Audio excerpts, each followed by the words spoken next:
বাংলাদেশে শান্তিপূর্ণ অবস্থান তৈরি করার জন্য সকল জুলাই আগস্টের সকল আন্দোলনকারী সংগঠন আমরা ঐক্য ধরে রাখার পক্ষে আছি। আমরা কারো প্রতি বিদ্বেষ পোষণ করতে চাই না, কিন্তু সত্যকে কখনো অস্বীকার করা যায় না।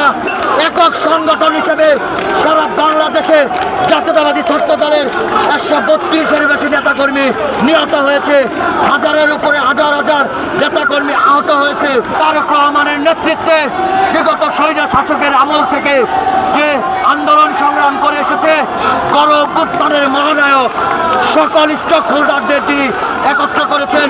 বিএনপি সহ সকল সমমনা দলকে যিনি ডাক দিয়ে রাস্তায় নামিয়েছেন, সেই নেতার নেতৃত্বেই বাংলাদেশ জাতীয়তাবাদী ছাত্র দল নিজের বুকের তাজা রক্ত দিয়ে রাজপথে ভূমিকা রেখেছে।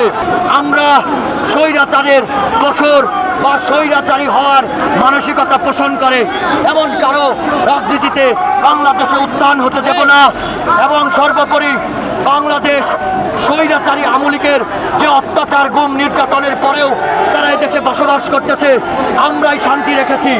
যদি আপনারা কোনো রকম অরাজকতা করার চেষ্টা করেন, বাংলাদেশের আপামর ছাত্র জনতা এবং সকল শ্রেণীর লোকজন আপনাদেরকে প্রতিহত করবে।